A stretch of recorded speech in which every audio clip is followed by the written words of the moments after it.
This is a Fatal 4 podcast.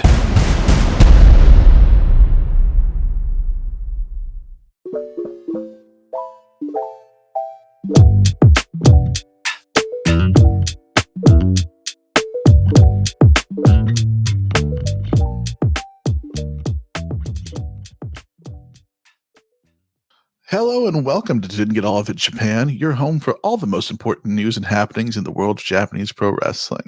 If it's your first time with us, we're happy you've decided to join us, and if you've been with us, thank you so much for coming back. I'm one of your hosts, Kaz Wheeler, and with me, the real heroes of this show. To my virtual left, the B stands for Batman. It's B-Rob. I am justice. I am the night. I thought you were going to give me an I am B-Rob. That would have...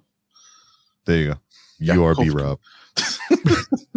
Yes, and to my virtual right, welcome back to our own boy wonder, Mr. Will Housell. Good evening. A few weeks ago on Didn't Get All of It Japan, I presented a special tribute show recognizing the career of Tonga Loa. However, now so many matches later, the facts of this horrific wrestler are now apparent. Therefore, other than my comments, there will be no mention of Mr. Loa tonight. On the contrary, tonight's show will be dedicated to everyone who has been affected by this terrible superstar.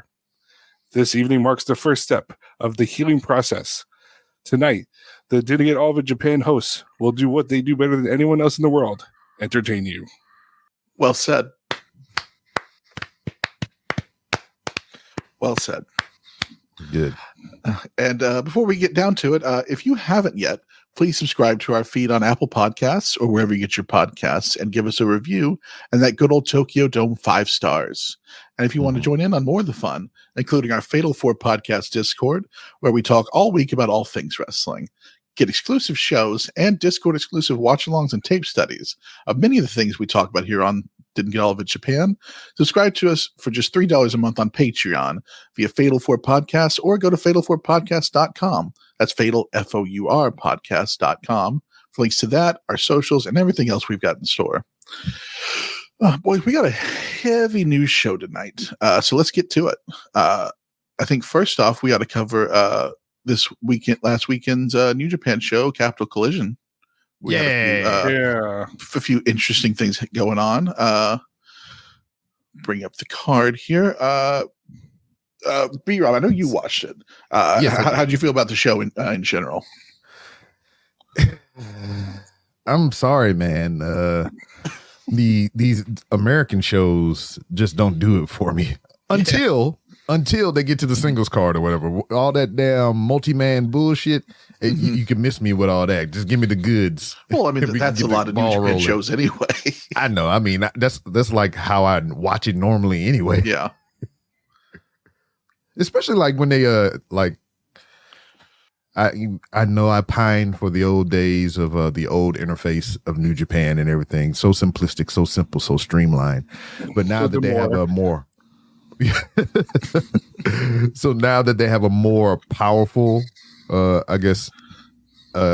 platform or whatever, as far as like performance goes, it still sucks in the UI department. So fumbling through that is kind of shitty. But what I do enjoy about it is how they, once a show airs, they automatically separate it by card and whatnot. Right. So you can just go straight to an individual match that you want to watch. And you can just kind of like even press the skip forward button and go to the next match and everything. So I do appreciate that aspect of it. So like whenever we have these shows like this, or just a New Japan show in general, unless it's something I really want to see, I'm skipping all that multi-man bullshit. Yeah. So pre-show, I mean, pretty skippable for the most part. I mean, the Matt Vandegrift, Vital and Breeze, and then Enex's V of Stardom, Mina Shirakawa and Hanako beat Viva Van and Trish Adora, which was pretty good. That it wasn't bad. It was just a pre-show tag, but I mean, everybody in that match is good. Yeah, like if you put that match on the main show and gave it 15 minutes, it'd be fine. Yeah, if I put eyeballs on Viva Van and Trish Adora, it's like, yes, my eyeballs have been pleased. Then we have on the main show, Hiroshi Tanahashi and Tomohiro Ishii picked up a win, and they're now the number one contenders for the strong tag belts after they beat GYV and TNT. So is this going to be our third straight failed Tanahashi team? Probably. So we had him and Kota, which I liked as a team. So I guess they weren't really a failure because they won the tag titles, right? Yeah, they did. Yes. Mhm. Okay. Then they had him and Okada, which they said they were going to chase the tag titles. And then Okada said, fuck this, and left. And now he's with Uncle Ishii, which I feel like is the right spot for both of them right now. But do they actually win anything together? I feel like it's more to get them on the U.S. shows and be a draw. Yeah, kind of get that buzz going or whatnot. Yeah. You know? I mean, despite what we feel about Tanahashi right now, I mean, he is a superstar. He is a draw. So I would have liked it to have been GYV, but it seems like they've got other things going now. Yep. Because they said they're not leaving a certain company. That it seems like everybody leaves us for. So, you know. Yeah. Next up, we had Kevin Knight, Rocky Romero, and everyone's favorite Yoshihashi beats Bullet Club War Dogs. And after that, Kevin Knight got his ass kicked. I don't like that. Don't like it whatsoever. He's been kind of directionless without Kushida. Yeah. Which is kind of crazy because, I mean, Kushida's been gone for a while now. He's been like exclusively TNA. Yeah. Yeah. Which is weird, but I thought it seemed like he was coming back to, do some stuff. Isn't he like running the dojo? Like partly, like, is he? Yeah. I swear he was like one of the trainers at the dojo right now. At the LA dojo? Yeah. Yes. Yeah. Okay. So, yeah. I don't know. And then Kevin Knight was doing work at Impact as well, but I don't know what that situation is. So I mean, I don't know, man. It's just he's been doing a lot of shows up in North Carolina with the Ashe promotion that's run by what's his damn name? Fuck, I forget his name, but he was a big deal for a moment of time, and then he just disappeared and freaking. Now he running a promotion out of North Carolina, so. I don't know. I mean, maybe I know his name. It's escaping me right now. He came into NWA whenever NWA was showing signs of being good. The Revolutionary. Corgan. No, you motherfucker. Nah, black guy, bald. Damn, what was his name? Michael Tarver. Come on, you're just being silly now. Hold on, you're just being silly now.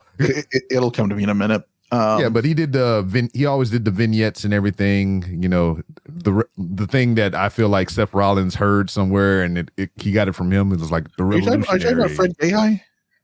No, not Yehai. I know who Yehai is. Yehai is nowhere like this. But yeah, whatever happened to Fred Yehai? I thought he was going to be a thing too, and he kind of disappeared. He got stuck when Evolve shut down. Oh, that makes sense. He's still at the battle. What were those shows? Battle Form, Style Battle? Yeah, Style Battle. Remember that shit? Yeah, that used to be fun. No, it wasn't. Anyways. Yeah, we'll think of it later. In the next match, no DQ. Fred Rosser and Tom Lawler beat Royce Isaacs and Jarrell Nelson. It looks like they're going to do a third match in this series. It'll be fine. None of them really... I really want Fred Rosser to get a shot singles to see what he can do in any company, but it sure doesn't seem like he's going to get that shot anytime soon.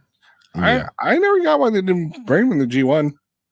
I mean, especially the last, or even the cup. Gentlemen, we got him, Darius Lockhart. Yes. Oh, I remember Darius Lockhart. Yes. Yeah, had so many high hopes for that dude or whatever. Him and Brian Keefe had a couple matches during the WrestleMania weekend and whatnot. Yeah, but yeah, that's a dude that run that company. Yeah, well, didn't he step away because of like the politicking around race and stuff? Yeah, it happened exclusively when Tony Khan said that shit about Swole. Yes, he disappeared right after that. I remember this. Yes. Mm-hmm. Okay, cool. We solved that quickly. Thank you, Tony. Get all of it woke. Not one of our hosts. Yeah. What did I do now? What? Nothing. Capital Collision. Yeah. Next up, I'd say match of the night for me personally. Zack Sabre Jr. and Teton. Yeah, man. Oh man, it was some good stuff. I almost sounded like Booker T for a second, and I hated myself inside. Yeah, Teton and Zack Sabre Jr. These two gel well together. I mean, and it was like some good back and forth, like submission wise as well. Because Teton, they promote that Yave style that they do down there in Mexico and shit. So it's pretty cool. Mm-hmm. Yeah, I think this is also a good. Zach needs a couple of big showy wins going into his individual title match. He needs a big show win.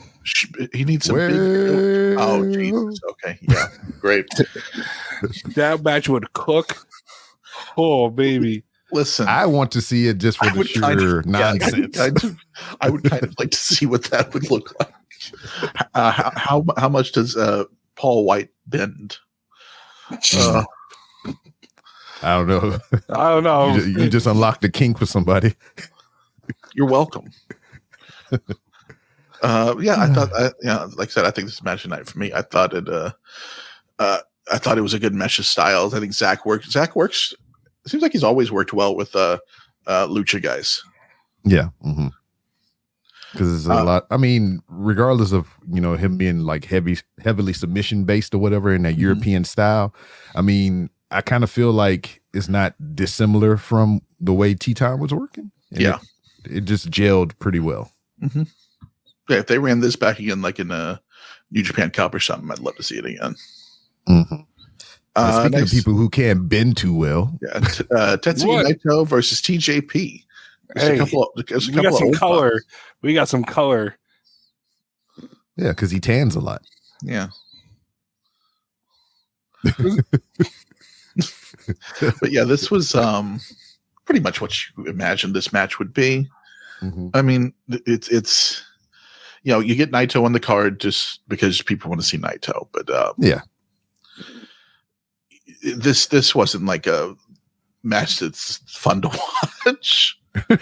I mean, it's like one of the longer matches on this card, and it's not because they were putting on a technical masterpieces, because Naito had to stumble around and do shit. Speak for yourself. Okay. Well, then how did you like it? Well, I didn't watch this match. I'm just fucking around. Oh, you saw. Oh, good to go. All right. Okay. But no, it's what it is. What it is. It's just diminishing returns for Naito. Mm-hmm. I mean, we'll get to it later, but it seems like we've got to get that belt off. Who's playing Xbox? I'm not playing shit. Oh, my mic turned on. Yeah, how the fuck did my Xbox turn on? Okay, I don't know how that happened. Because somebody said it. Remember old school rules. Next up, we got strong openweight tag belts. TMDK, Mikey Nichols and Shane Hayes beat Hechicero and Virus. I didn't want that. You didn't. You wanted Hechicero and Virus to win? Yeah, man. I'm a Team DK guy. I've always loved Team DK. So, I mean, I guess or whatever. I mean, freaking Shane Hayes came out there and twerked on the ramp. It was all right, I guess. But Hechicero, I mean, that's the dude, man. And then like a Virus or whatever, or however you say it in Spanish. Virus. 55 years old and still kind of mobile. Yeah. Tanahashi and them should take notes. Yeah, it seems like most of the like Ultimo Guerreros and stuff like that, they can still move better than Tanahashi and Naito too. Weird shit. Yeah, I mean, especially because of the way. I mean, it's not like they aren't throwing themselves around. Mm-hmm. Just for whatever reason, they've been able to protect themselves better. I don't know, weird shit. But after this, Ishii and Tanahashi give us our first challenge for Royal Quest. Yeah, which is it. This is the strange thing. I sure thought that they said the strong belts were going to be American only. Yeah, that's what I looks thought like too. We're challenging them for. I guess they're going to be international only. Can we consider that they lied? Yeah, it's apparently. Yeah, so we're going to be challenging for them in Britain. Yeah, and then Well, I kind of feel like it fits the theme of the show, Royal Crust. You go and bring TMDK over there with Zack Sabre Jr. and whatnot, so you can make them all look good.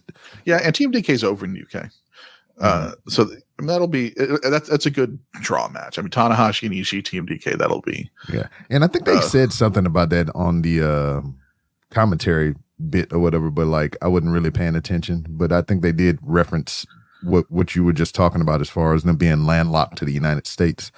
But I don't know. Not against it or whatever. Just don't have them on New Japan. Yeah.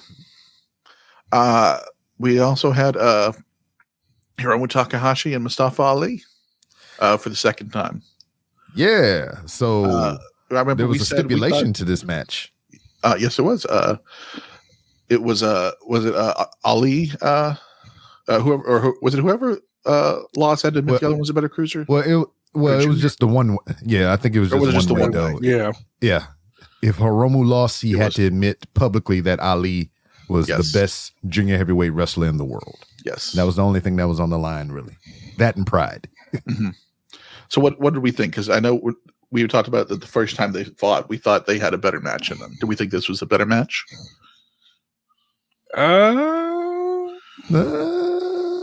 I feel like there's something missing there. Yeah. I think so. Like it's one of those. It feels very like these are two guys that should put on something amazing, but it just doesn't click. Yeah, which is fine. It's like it doesn't have to like always click. Like all right, we put them together twice, and that's it. I mean, do you feel like they're saving it? Maybe. For what for? Yeah, I don't know what we're saving it for at this point, unless Ali's like, I'm definitely doing Best Super Juniors next year. Other than that, maybe. But I mean, this feels like because they're not bad matches. They're fine, right? I mean, but it's not. Did you catch that at the end though? What? Yeah, he said that. So I mean, Hiromu did win, so that brings their total count to 1-1. Yeah. Ali said that we're 1-1. You know, he brought that fact up or whatever. He's like, we're gonna settle this. And he's like, I'll see you at the Super Juniors. Did he say that? How did I miss? I missed that. Yes, he said this on air. I think B-Rob was just making this up. No, I will bring it to your attention. How did I miss that? Okay, yeah. Okay, we'll go. Yeah, that'll be interesting. Then we had Gabe Kidd against Blackheart Leo Rush for the Strong Openweight Championship. Now, this was wild to me because you got Leo Rush with a custom entrance or whatever, just like dancers, like live instruments being played and whatnot.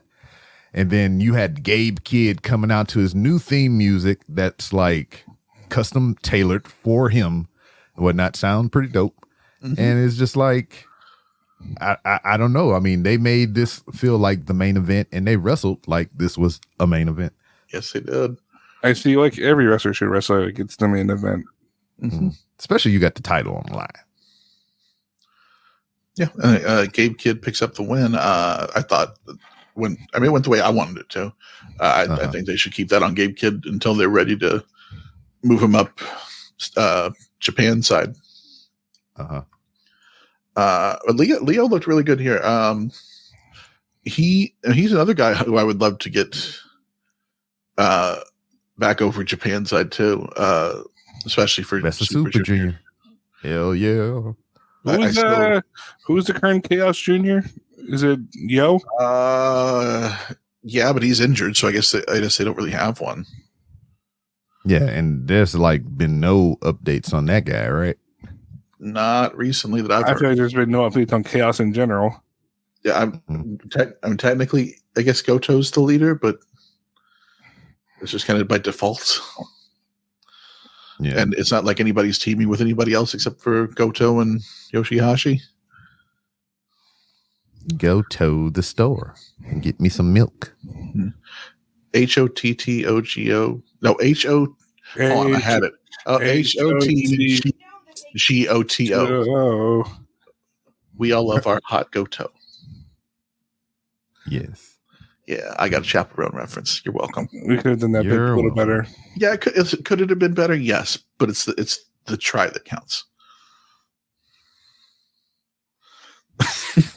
And then we had our main event. I take that back. I wasn't even thinking about this. This was my match of the night, bar none. Mercedes Bonet, Momo Watanabe, Strong Women's Championship. It's only because you have that emotional attachment. I think. Probably because I am a huge Momo Watanabe fan. I enjoyed this match a lot, and I think especially after last weekend, it proved some people wrong about what Mercedes can do. Because the Britt Baker match was not it, as they say. But this match was very much it. I don't see Mercedes losing this belt anytime soon. Nor should she. No, because she's. I think they proved that they deserve the main event spot, and they can draw there. Or at least she can. She's a draw. I don't feel like there's as much love of this match coming from the other two of you. I mean, I feel like you've done enough. I mean, I guess what else can we really say about it? I feel like you've done enough coverage on it. No, I'm curious who the next opponent. If they'll keep bringing over Stardom people. I imagine you just keep running the gauntlet. I don't know who else. Who would you want? I mean, if there's people over here, I mean, you do still have like Viva Van and Trisha Dora to do matches with. I think those would be interesting, but I don't know if those are main events. I think it would have to be like a, I mean, I know Mayu still has the IWGP belt. There's a few Stardom wrestlers. I mean, you could probably bring over Micah or Azumi, Anna Jay, Starlight Kid, Azumi. Yeah, there are a few you could do. But yeah, I think as far as big matches, it probably would have to be the Stardom people for right now. Yeah, that's Capital Collision. It was fine. It was all right. Nothing. Once it got going, it got going. Yeah, nothing. Not show of the year or anything, but it did its job. Right. But we do have a couple other shows coming up to talk about. We got Shingo Takagi's 20th anniversary show on September 7th. Yeah. So is that going to be like how they did for Desperado? Like it would be like his own themed show? And more like I mean, it's like it'd be like, oh, here's a celebration, but I feel like it's not going to be a whole Shingo themed thing. Yeah, it's just the main event. Here's a bunch of multi-mans. Yeah, including the main event, which is Shingo, Bushi, and his former Dragon Gate tag partner Yamato against Naito, Hiromu, and Yota Tsuji, which should be a good match. It'd be interesting to see Yamato in the New Japan ring. I think he said he hadn't been in a New Japan ring in. I'm trying to think. Did it say 12 years? That sounds right. While. It sounds about something like that. So that'll be interesting. It'll be I think it should be a decent match. It'll probably be the only match worth watching on that show, to be honest. They should book someone cool instead of LIJ for their opponents. Like who? I don't know. You got talent out there like Space Monkey. He's cool. Do say it again. I know you're baiting me into it, but do we really want to have Shingo against a monkey? I don't know what you're implying. I think that'd be a cool stylistic match. The dragon versus the monkey. Exactly. See, B-Rob gets it. It's one you got to really put your brain to. Yeah, I mean, it's Japanese martial arts styles. Exactly. No, well, monkey's more Chinese, like the Wukong. Yeah, true. Yeah. I love that B-Rob doesn't get what we're referencing. I don't. Let's keep it that way. We also have the Destruction Tour coming up for New Japan, which we have a few title matches set. We've got September 8th. We've got Yota Tsuji versus Jeff Cobb for the TV title. That makes me kind of sad because I know Yota Tsuji's not going to win. I don't know. I could see him winning that. Really? I mean, why not? I could. I want that. I mean, I want all the good things for Yota Tsuji, him and that lovely mane of hair of his. But like, I don't think he's going to pull that off. Well, here's my thinking. He is kind of really good in those shorter 15-minute matches. Because it doesn't seem like he's.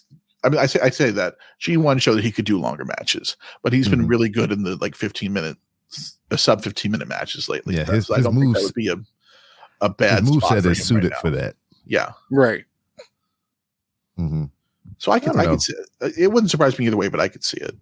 Let's see. But now this is an interesting one. On September 9th, the part of that same tour, we got Hanare versus Hiromu for the Never Openweight title. And this would be the first single title outside of the junior heavyweight title that Hiromu has vied for, right? Other than the world title. I was going to say the world title, yeah. Evil. Yeah. Yeah, I have no idea what this match is going to be. Hanare wins. Yeah. When have we ever given the Never title to a junior? I mean, isn't that technically what it was supposed to be? It's yes, open weight for everybody. Yes, but then it became the "fuck you, I beat you up" title. Yeah, I mean, it's just interesting that Hiromu's been wanting this for so long. So, I mean, do you then just have him fail at the thing? Yeah, Kadani saw that. Oh, you want the Never Trios title? Here, you can have that. We'll get to that. But then on the day that we should never forget, September 11th, we got the junior heavyweight title on the line. Ishimori versus Doki. I don't know what you're referencing. What should we forget? What? What's up? What did we forget? I don't know. 9/11. Oh, hey, don't forget that.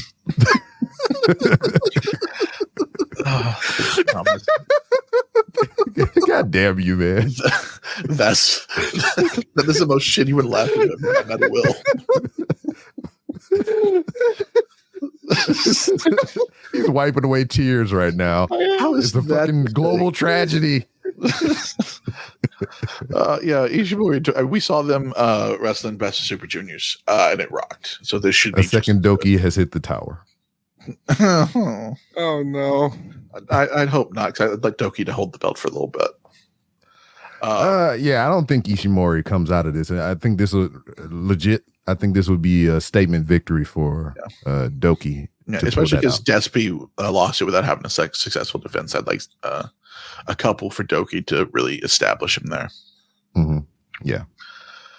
And then also September 14th, speaking of the Never belts and Never six-man titles, Tanahashi, Toriano, and Bolton Oleg defending against Evil, Dick Togo, and Yujiro Takahashi. I don't like that. I think this president should also be shot for booking a match like this. Yeah. Don't like it. I don't have much to say about it, so we can go to the next show. Next up, we have, you know what, Will, why don't you introduce this one? What? Man, so this show, Destruction in Kobe, how are they going to set the ring up? Where do you put the ring? Is it like in? What do you mean?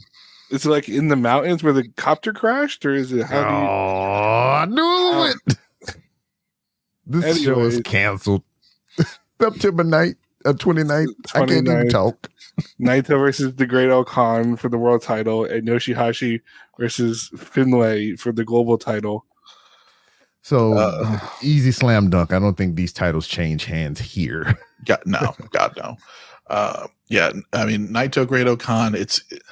Man, that's gonna be a rough main event. Yeah, especially like Great Khan has flashes of brilliance or whatnot, but a lot of the times he just kind of flounders and But he also needs a guy who could bump for him. Hey, Naito. No. Yeah. That's going to be one that's I hope doesn't overstay its welcome. I'm hoping sub 20. Yeah. Then Yoshihashi, like, bleh. Here's the thing. I don't think that'll be a bad match. I think this Yoshihashi is good for one really, really good singles match a year, and I think this might be it. So you're going to use this a great card before this match, before his world title match. I don't know. It'll be interesting. I think the fact that Yoshihashi versus Finlay will be the match of that night is kind of. I don't want to say sad for that card, but it is what it is. It's just where we're at until we get to King of Pro Wrestling, where the winner of Naito Great Khan takes on Zack Sabre Jr. for the world title. Yeah, when is that? King of Pro Wrestling is, I thought I had that date on here. It is Not very Royal Quest. King of Pro Wrestling 2024, October 14th. Really Okay. taking the piss out of Zach. He's like, What do you mean? he's like, I really want my challenge to be in my home country. Sure, you can have it a week prior. Oh no, he wants to bring the belt to the UK. Yeah. Oh, what's that the same? Well, nah, he said that he has a attachment to what's the place that they're going to be in? They are in Ryogoku. Yeah. So okay. yeah, he said he has an attachment to that place or whatever, and he said he wants to win the title there, and he wants to bring it home. Oh, it's coming home. It is coming home. That's what they say. It better. We're going to have a real slog of a run to the Tokyo Dome. When we cover Tag League. Listen. Oh my God! If we have to cover Tag League while Naito's still champ, I'm going to be sad. No, but that's where we're at now. As far as the New Japan schedule goes, they did announce 2 shows coming up. The next U.S. show is Fighting Spirit Unleashed in Lowell, Massachusetts, November 8th. Yep, Cody can go to that. I imagine Mercedes will main event that one. That would not surprise me. We also had the announcement for the next AEW New Japan Forbidden Door 2025. It'll be in London next year. Interesting. I like the Forbidden Door in London. Isn't it just Brexit? But sorry, I don't know politics. I don't know if that joke even worked. Yeah, this isn't politics. That'll be the next show on the network. But yeah, that's Stop spoiling it. That's the New Japan schedule for the time being. And when we come back, we're going to talk some non-New Japan stuff, including Noah, Marigold, Stardom, and a few other things. We'll be right back.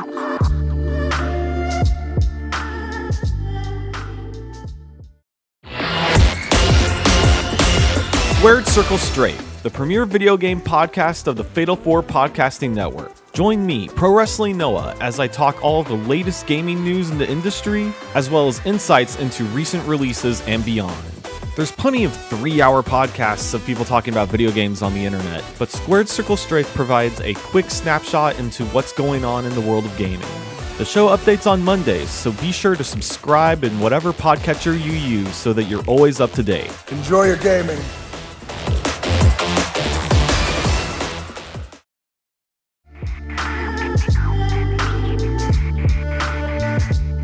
And we're back. And we're talking the B block. Many of tournaments past the G1 have finally finished, including the N1. Yeah, Yes, I'm indeed. done. We have our winner in Kaito Kiyomiya, the current Noah GHC heavyweight champion, won the N1. I thought it was a really fun tournament. I think Noah stepped up this year. Shout out Tavion Heights. Hell Yes, yeah, very much so. Yeah, I was going to say that. Standout.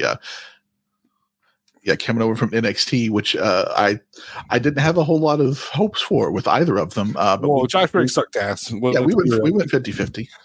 Yeah, who's that? Josh Briggs. Josh Briggs. Who is that? It doesn't matter. See, you can't do bits from the other show. Hey, man, we can do what we want. Yeah, it's a through line through all the podcasts. Connected universe. I'm sorry. Yes. Yeah, wait till Noah figures out a way to work Josh Briggs into Squared Circle Strafe.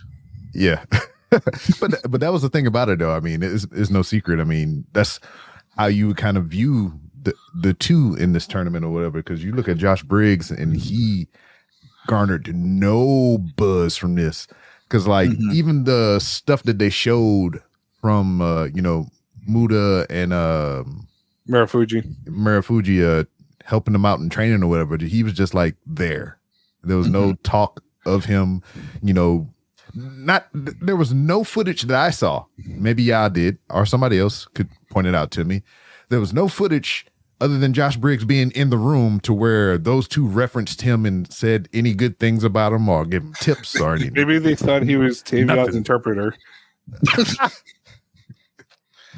Oh Lord, yeah. Tavion was a standout. Speaking of that clip, off topic, Muda says he wants Omos and Noah.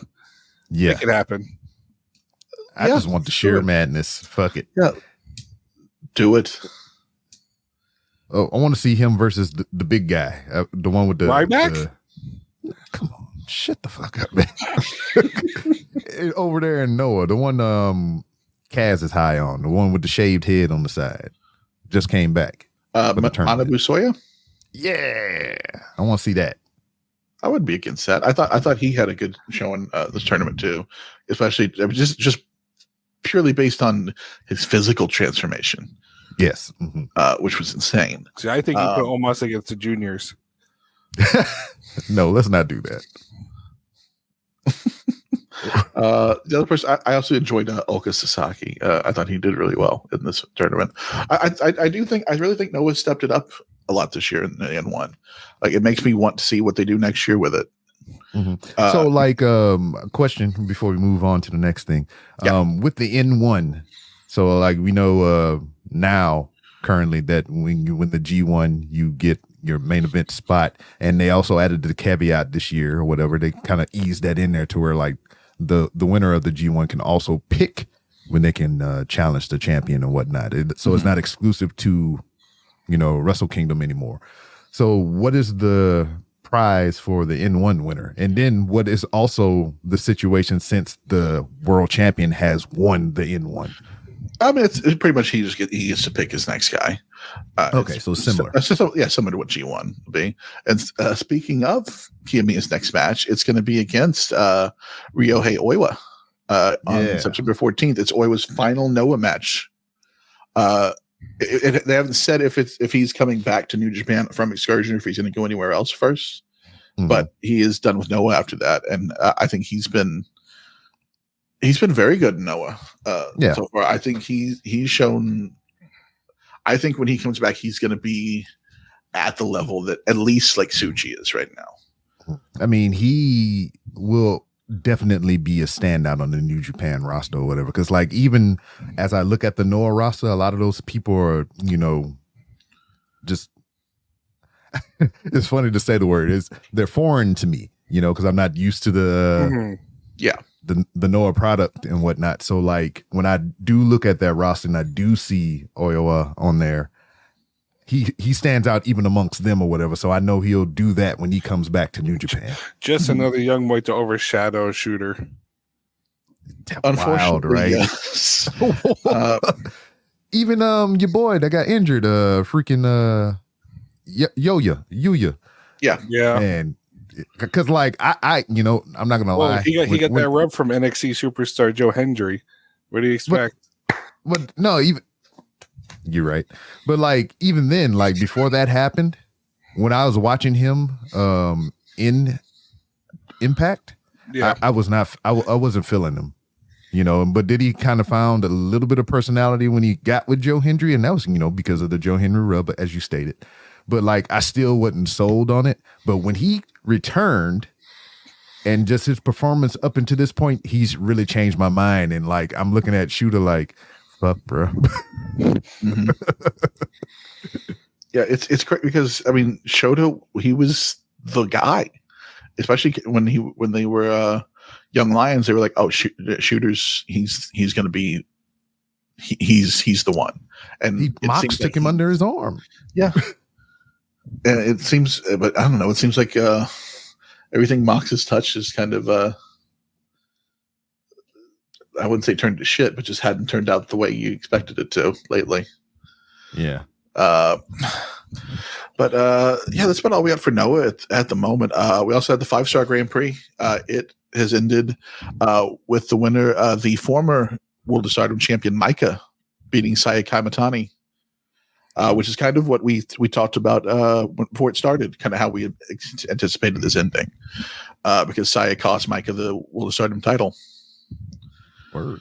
But the interesting thing about that, they both had a great tournament. But also on the finals show, Natsuko Tora lost the World of Stardom title to Tam Nakano. Tam Nakano went 0-6 in the 5-star Grand Prix. did not win a single match in the tournament. And then got a world title match and won. Shit. Which is it's been kind of an interesting reaction to it, because a lot of people are feeling like it. Not that it even hurts Natsuko Tora so much, is that it seems like they're going back to what happened. Tam won the title last year and got injured, and it seems that they're kind of resetting what they were doing last year at this point. Okay. So it kind of, a lot of people feel like it kind of made the 5-star not as important because you wanted to have Micah avenge that loss. But it's still, honestly, we're going to have Micah versus Tam Nakano. It's going to be a great match because they're both really good. Just booking wise, it's a strange choice. Other Joshi championship news. Mina Shirakawa won the Rev Pro women's title. Rev Pro's all in weekend show, beating Danny Luna. So it seems like Mina's going to be doing a lot of international dates. I think we just read that she moved to the US, I believe. Yeah, for the time being. Yeah. So that's interesting. I kind of expected. Should we know this was originally Stephanie Vacour's booking? Yes, it was. So I do wonder if she was going to win that belt. Breaking news from Rev Pro, just as we're reading this, Luke Jacobs will be defending the Rev Pro title against Ishii. Oh, they finally booked. Where did they book that for? I think you said they're October 19th in Doncaster Dome. Okay, so it'll be after World Quest. Okay, I think, right? Is it? Or no, that'll be after. No, that'll be before World Quest. Yeah, day before. Okay, interesting. Oh, look at that! You get breaking news on this show too. Pew, pew, pew, pew. The only other news we got the Marigold. Their tournament has just started. So we're not done with tournaments just yet. But I love tournaments. Tournaments are the best. This is they are, but like so. Listen, I do love first. A tournament. This is their first tournament, right? Yes, yeah. This will be their first one, and it basically follows the same format as all the other ones. The 5-star and all, block matches and all that kind of thing. Yeah. I still stand on the sentiment that submissions should count for 3. I don't hate it. I don't hate that idea. No, I don't know. I think you have to work harder to get somebody in a submission than you do, trying to pin them down or whatever. I mean, but then again, you got to knock a motherfucker out or whatever. But I don't know. I think submission should be worth more than just a normal 2 points. Yeah. Well, whenever they finally give us the book and let us do it, we'll do that. All right. I'm going to bring my baseball bat when I go to Japan. Tanahashi getting taken out by the knees. So I can assume the presidency of New Japan Pro Wrestling. I don't know if that's how it works, but sure, we'll give it a shot. Also, speaking to Marigold, Julia had her last matches over there, and she is now a member of the NXT roster as of last night. You know, Likey? No. Tell me why. Why, that she's in NXT or? Oh, so that's what you don't like? Yeah. You just wanted to go straight to the top? No, I just don't want her to be in WWE. Oh, okay. That's fair. It's going to be wild. It's going to be some adjustment or whatever because, she's going to get poo-pooed on. I feel it in my bones or whatever. I know. It's based on Twitter. The people who've only seen her matches through Twitter clips have been very excited. Uh-huh. Yeah, the first time she drives that knee into Roxanne's jaw real hard, they're going to be mad. Dark Pure Flosion already has like 20 gifts ready to go that night. Oh gosh, I'm not even talking about that part. I'm just like she's gonna catch a wild ass headbutt. Oh yeah, and she's gonna bust her open, and people are gonna be like, oh, she's unsafe. Mm-hmm. It's gonna be wild. It's gonna happen. It'll be interesting. That will get me to watch an NXT match, though, to see Julia's first match. Mm-hmm. I'll be interested. last thing on Marigold is they have announced they're running a show during Mania weekend over here next year.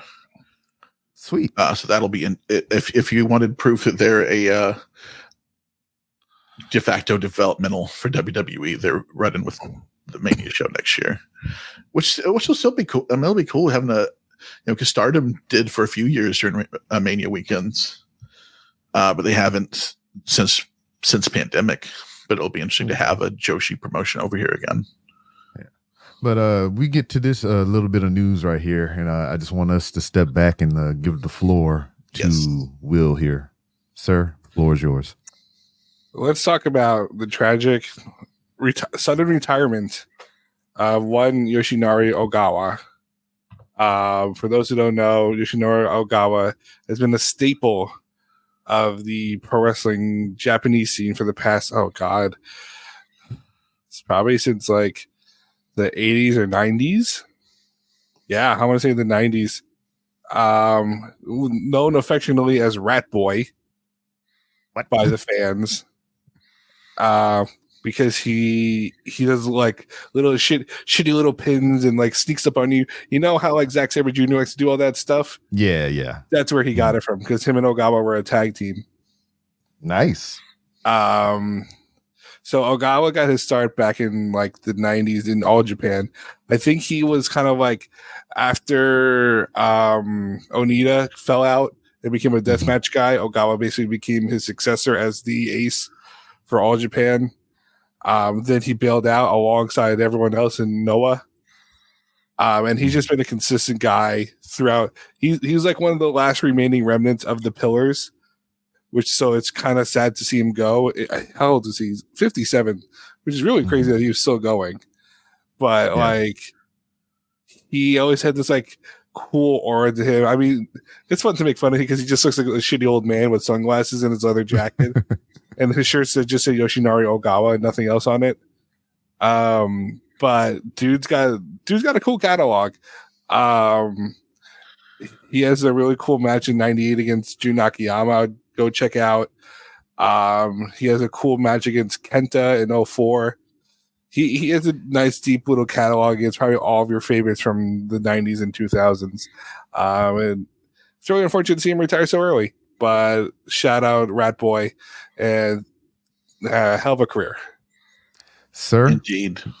I appreciate your words of affection for this man, and just you running down a list of his matches and everything. You have piqued my interest, and I am slapping down the card for the tape study.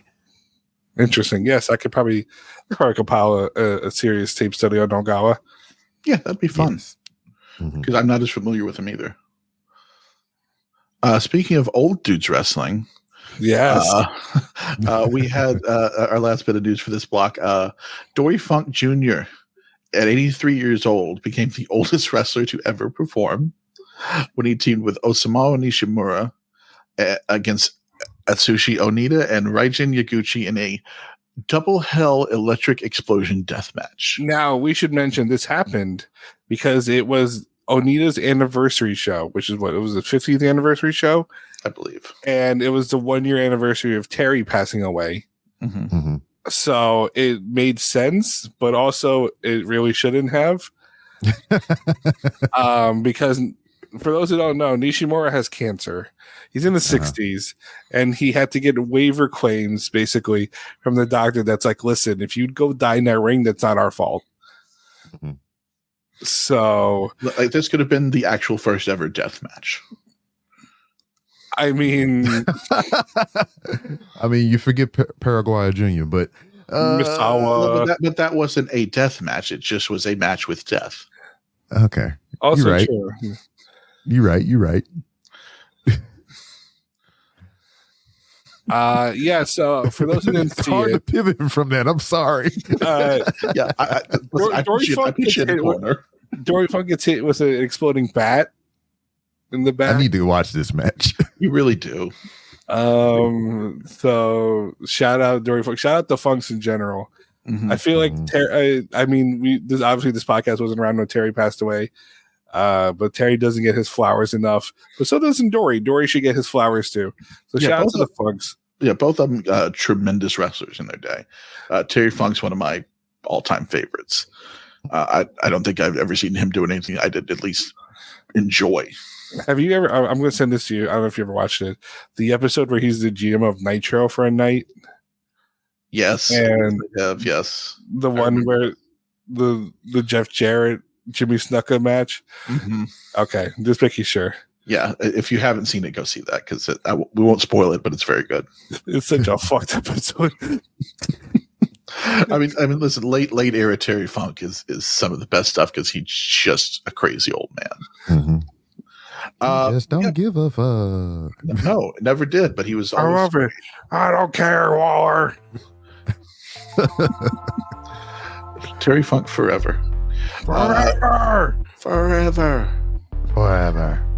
And with that, we're going to take one last break, and we'll be back with our G1 awards.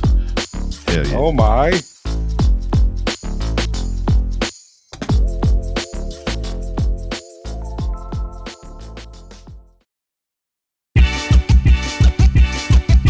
Didn't get all of it and want more of it?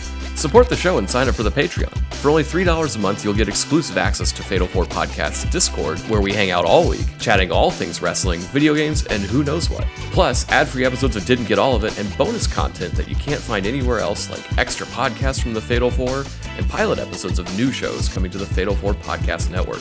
Your $3 goes a long way in helping keep the show going, so sign up today. That's patreon.com/Fatal4Pod.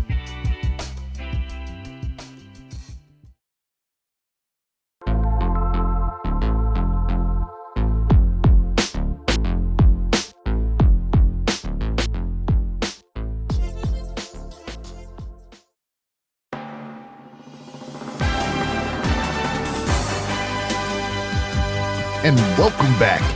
We're going to close it out with the C block, and we're giving our picks and choices and, thoughts on what was the G1 for this year. This is our exclusive New Japan G1 Awards. So we got a couple categories here, not too many. We just kind of want to revisit the thing that was the 34th iteration of the G1 Climax. Yes, indeed. And we have some thoughts, and we're going to go in list order here as I look at the note, and we're going to give us right up front with the best match of the entire tournament. Will, I want to throw that to you. Okay, well, I clearly thought long and hard about this, as in I just forgot about it till just now. But clearly this match hung with me just clicked immediately as my first answer. Well, I don't remember what night it was, so you have to look it up yourself, do some work. Jake Lee Sonata. No, go kill yourself. It was perfect. Kinosuke Takeshita versus Bolton Oleg. Ooh. I think it was a very unique clash of styles. I think Bolton really showed out. He was very underrated going into this, and really just showed why he deserves to hang with all the other guys that are at his level. And obviously, Kinosuke balled out during this whole tournament, and these two had a very unique, very meshing of styles that you'd not think would work together, but I think worked very well together. And I think it went under the radar for a lot of guys. I don't know what Meltzer gave it, but it was easily my favorite match of the tournament. Well, if Kinosuke Takeshita was involved, it was nothing under 4 stars. Yeah, that sounds right. So, Bolton Oleg already on the charts with a 4+ star match. Yeah, thanks to Takeshita. Yet another guy who's surpassed Shota. I mean, I think we're gonna have a pretty running theme here in a few of these categories. Because you also picked no leg match. I didn't, but I did also pick a Takeshita match. Mine is Takeshita and Yuya Uemura. I thought that match. I loved that match. I thought for me that was the best match of the tournament. I thought they both brought it in because I didn't expect it out of Uemura. I think that's the match that sold me on Uemura. Yeah. It showed that he had made a jump that I didn't know he had made. But unfortunate in his injury, though. Yes, because he missed out on a couple matches that I would have liked to have seen. But I thought he brought it, and obviously Takeshita brought it every match, and then Yumura winning shocked me. I did not see that coming whatsoever. So that certainly helped the I think the interest of the match. I don't think they could have put on a better match if they tried. I thought it, like I said, that's match of the tournament for me. It even beat out Zach and Shingo, which I assumed would have been going in. I would have thought would have been my favorite. All right, my match, surprise, Takeshita match, Takeshita versus ELP. I enjoyed that shit. They got crazy with it. The freaking Blue Thunder Bomb through the table and all kinds of crap. Just wild shit. It was right up my alley or whatever. I mean, and this, like, if y'all want to give honorable mentions, I'm fine with that. I think the match that kind of, piqued my interest more into Gabe Kidd was Gabe Kidd and Shingo.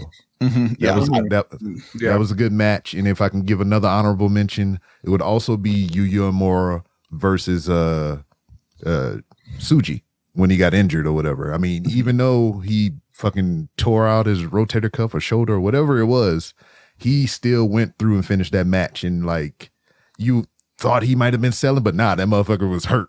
and he still got work done, and it was still a good match.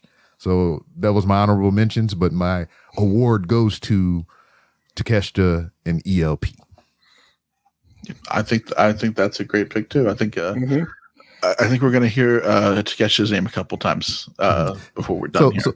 So the next category we got is most surprising. Now, like, I know, Cash, you wrote some of these out or whatever. I mean, what does this entail? Like, is it an individual performance or like a moment within the it could be it was an individual performance or a moment that surprised you. What was the most surprising thing for you about this G1?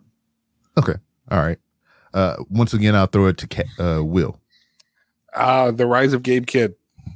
Oh, I think this is a big breakout.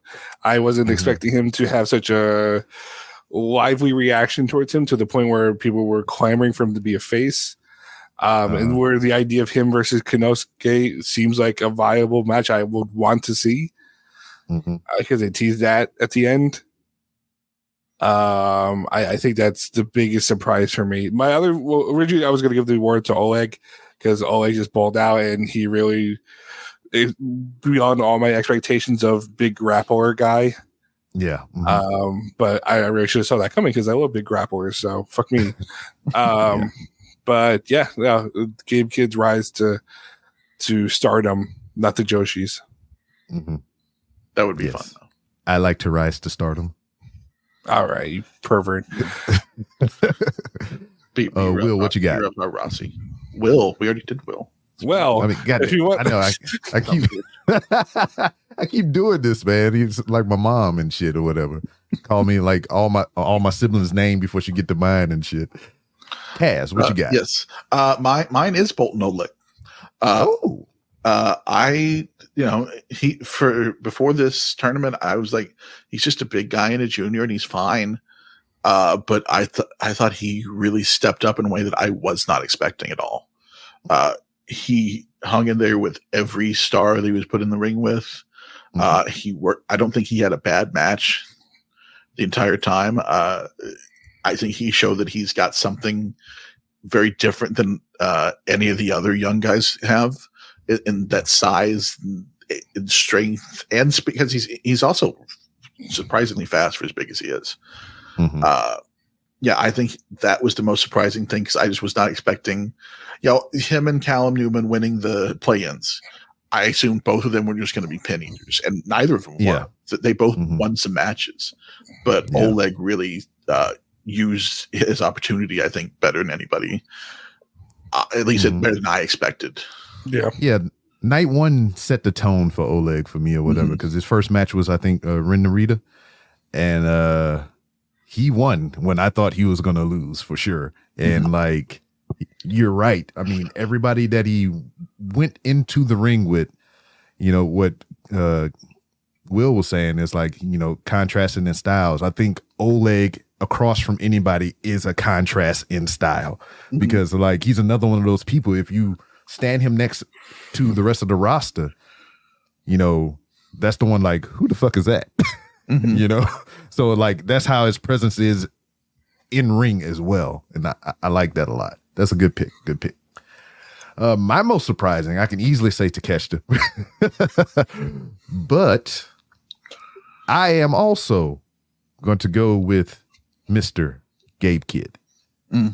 Really impressed me or whatever, especially like I said, the match that I felt was the best of the tournament was like that definitive moment with him and Shingo or whatever, to where like, you know, they had the honor spot or whatever. You know, he did his Gabe Kidd thing and was dastardly at the end or whatever, but like, yo, the crowd was eating that shit or whatever, to like how you were saying throughout the rest of the tournament. From that point on, it was just like, we love Gabe Kidd.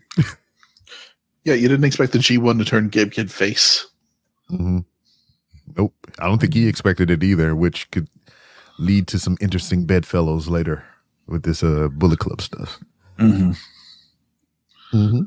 So the next category we got, since we had most surprising, we got most disappointing.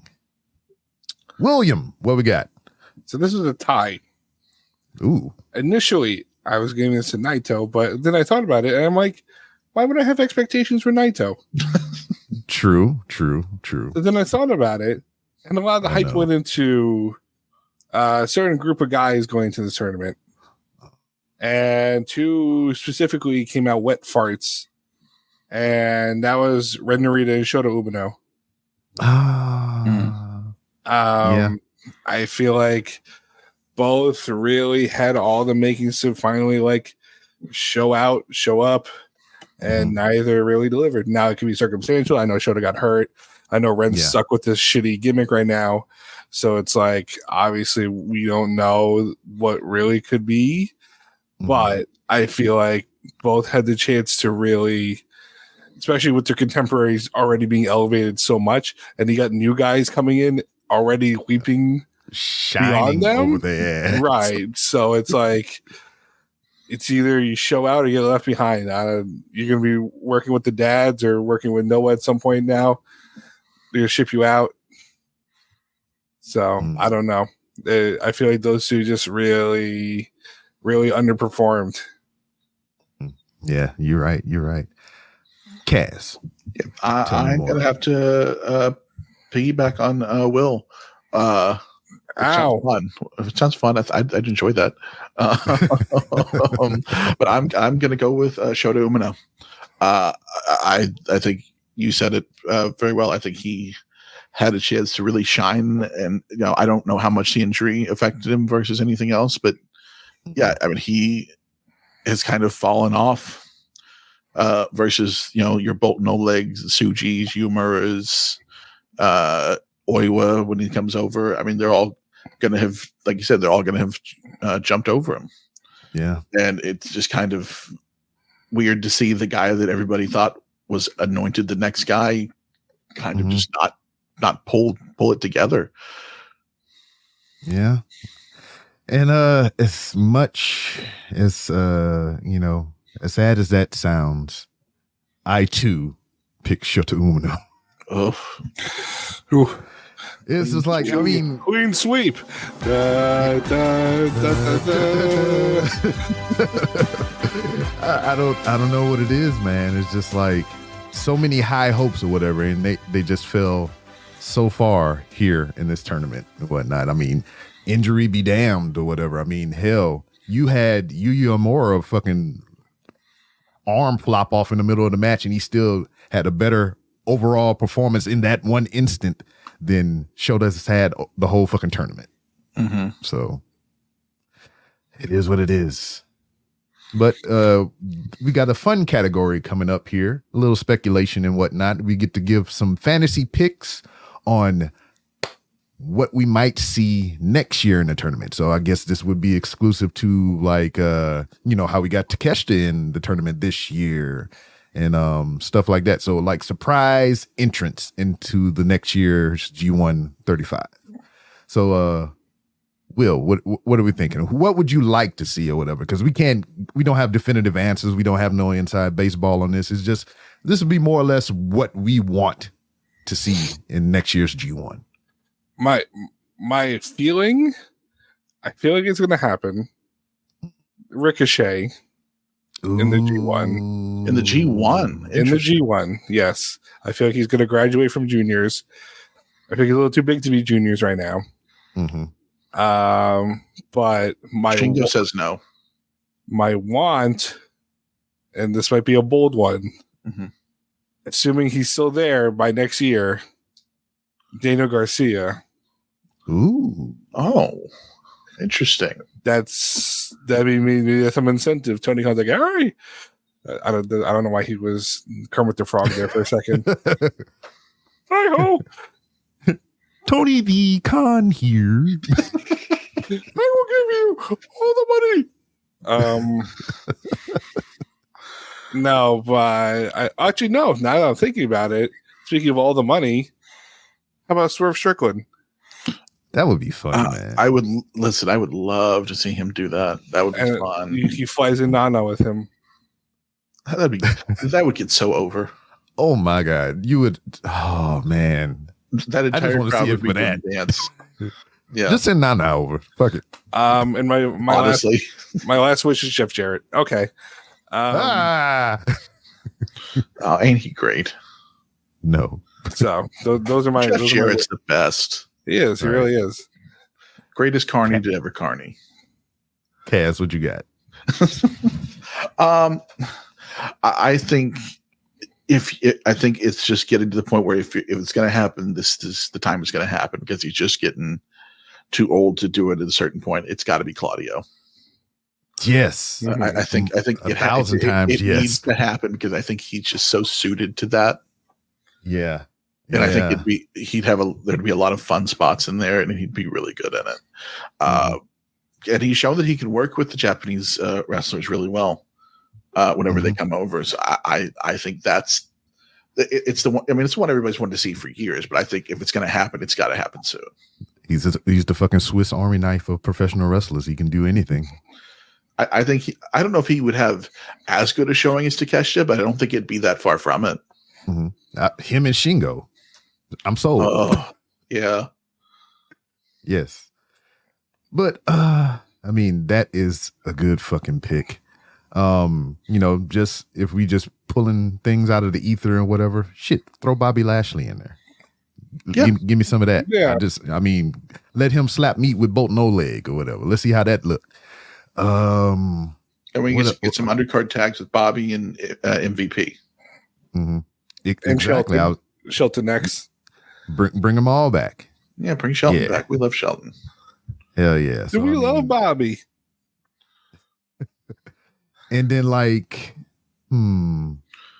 I would say, and it's not to go away from the company or whatever. I'm a look within.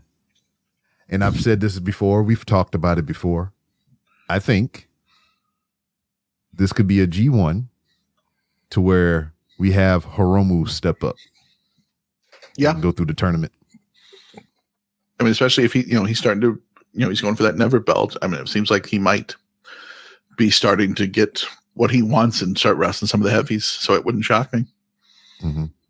Yeah. So those are mine. I mean, any variation of the Hurt Business, come over and do some things or whatever. And maybe Hiromu taking a step forward, taking a step up.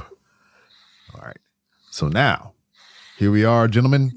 We at the main event. Is our top prospects, our top pick for the G1 tournament as a whole. This is our MVP of the tournament. I assume we all have the same answer. I would. All right. I know we got a little bit of audio delay, but we're going to try to do this. I'm going to count down from 3. I'm going to go 3, 2, 1, and then we'll all say who we think it is. Got it. Okay. All right. 3, 2, 1. Jake Lee. Ah! You said Jake Lee. God damn it. That was so much better than my joke. I didn't even hear what you said. We just kind of mashed together. He said evil. All All right. Okay. No, but for I know, real, though, No, we all know it's it's Takeshita. It's Takeshita. Yeah. Takeshita. Hell yeah. No doubt about it. or No, whatever. we don't even have to go over it. We don't even have to talk about it.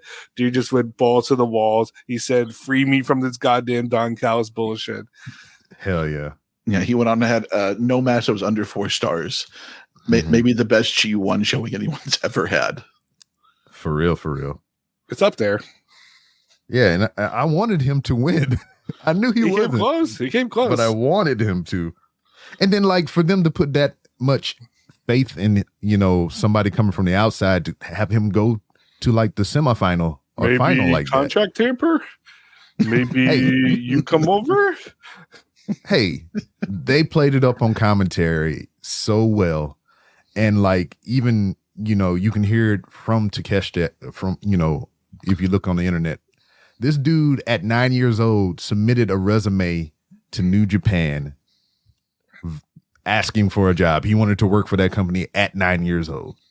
So like this is like a dream for this dude or whatever. And he did not squander it. So yeah. Takeshita for Job market's hard. Good luck to him. Yeah. I want all the good things for Takeshita, all the Cinnabons, all the New Japan contracts, if that's what he desires. Mm-hmm. No Don Callis. Yes. And it was a breath of fresh air because, like, I got kind of nervous that he was going to be there. And, Don Callis has had presence with New Japan and stuff. So I thought he was going to tag along with him throughout the whole tournament. And I he was expected just there alone. I expected that was some great. Don Callis commentary, but we did not get it. I just thought of maybe next year or this year rather worst option. The learning tree in the tag league. No. Well, hold on. Is it just Bill and Ryan Keith? Because that'd be No, That'd be great. That'd be great. No. Yeah. It's the bad apples coming out in their corner. No, But man, it's don't the do that learning- to BK. It's the learning tree and the redwood together. Oh, man. I mean, that'd get him off AEW, but then it'd put him onto us for a month and a half. Oh, no, thank you. We were supposed to end on a high note. Listen, Tana and Ishii against Jericho and Big Bill at least get 3 stars. Oh, God in heaven. End our suffering. Yeah, on that note, that didn't get all of it Japan for this week. Thank you for listening. We'll see you in a couple weeks with some more of the biggest news from Japan. Happy birthday, Hana Kimura. And happy post-birthday, Paul Griffin. Mm-hmm. And Will, Yeah? do the thing. What thing? It's your birthday. Well, I dedicate to Hana Kimura this week. But everybody else has a birthday too. All right, fine. If it was also your birthday, it's also your birthday. So happy birthday to everyone else too.